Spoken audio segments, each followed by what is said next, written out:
ସମସ୍ତଙ୍କୁ ପ୍ରଭୁ ଯୀଶୁଖ୍ରୀଷ୍ଟଙ୍କ ଅତି ମଧୁର ନାମରେ ପ୍ରେଜ୍ ଦ ଲର୍ଡ।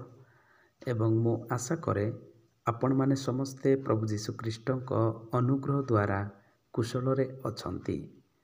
ଆସନ୍ତୁ ପ୍ରିୟ ବନ୍ଧୁଗଣ, ଆଜି ଆମମାନେ ଏକ ବିଷୟ ନେଇ ଆମମାନେ ପାଠ କରିବା।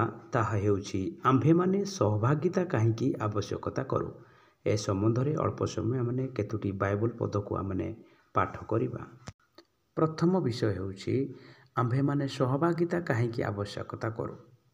ତାହା ହେଉଛି ଆମ୍ଭେମାନେ ସହଭାଗିତା ଏଥି ନିମନ୍ତେ ଆବଶ୍ୟକତା କରୁ, ଅନ୍ୟକୁ ଉତ୍ସାହ ଏବଂ ସଂଶୋଧନ କରିବା ପାଇଁ।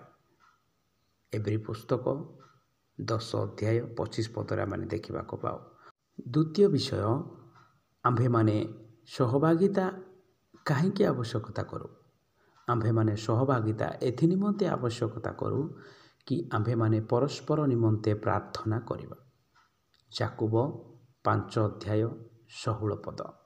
ହଁ ପ୍ରିୟ ବନ୍ଧୁଗଣ, ଯେତେବେଳେ ଆମ୍ଭେମାନେ ସହଭାଗିତା କରୁ, ଆମ୍ଭେମାନେ ପରସ୍ପର ନିମନ୍ତେ ପ୍ରାର୍ଥନାରେ ସାହାଯ୍ୟ କରିଥାଉ।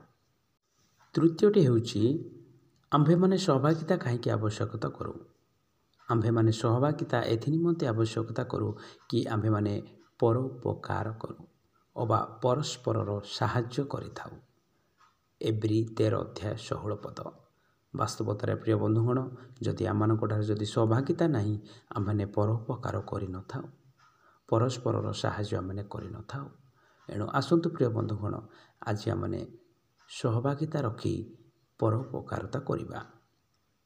ଚତୁର୍ଥଟି, ଆମ୍ଭେମାନେ ସହଭାଗିତା କାହିଁକି ଆବଶ୍ୟକତା କରୁ। ଆମ୍ଭେମାନେ ସହଭାଗିତା ଏଥି ନିମନ୍ତେ ଆବଶ୍ୟକତା କରୁ କି ପରସ୍ପର ମଧ୍ୟରେ ପ୍ରେମ।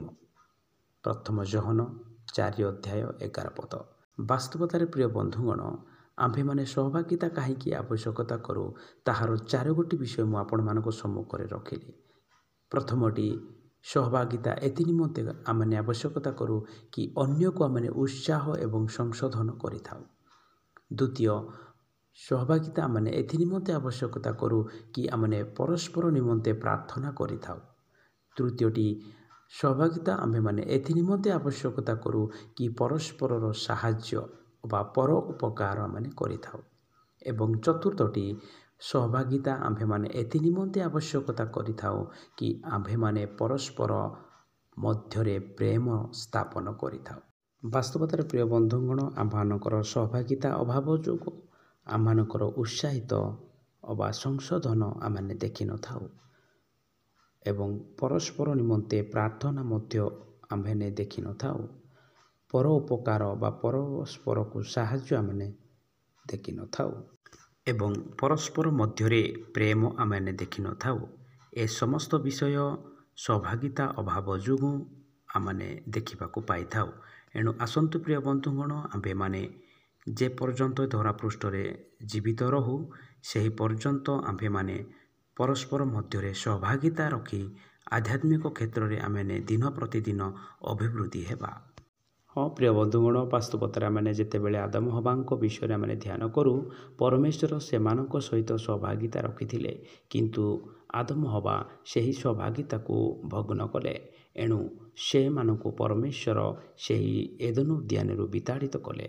ବାସ୍ତବତାରେ ପ୍ରିୟ ବନ୍ଧୁଗଣ, ଯେତେବେଳେ ଆମେ ସହଭାଗିତାକୁ ହରାଉ, ସହଭାଗିତାକୁ ଆମମାନେ ଭାଙ୍ଗିଦେଉ, ତ ଆମମାନଙ୍କର ଆତ୍ମିକତା ପତନ ହୋଇଯାଇଥାଏ। ଏଣୁ ଆସନ୍ତୁ ପ୍ରିୟ ବନ୍ଧୁଗଣ, ଆମମାନେ ପରସ୍ପର ମଧ୍ୟରେ ସହଭାଗିତା ରଖି ଆତ୍ମିକ କ୍ଷେତ୍ରରେ ଦିନ ପ୍ରତିଦିନ ଅଭିବୃଦ୍ଧି ହେବା ପାଇଁ ପ୍ରଭୁ ଯୀଶୁଖ୍ରୀଷ୍ଟଙ୍କଠାରେ ଆମେ ପ୍ରାର୍ଥନା ସହିତ ଆମେ ଆଗକୁ ବଢ଼ିବା।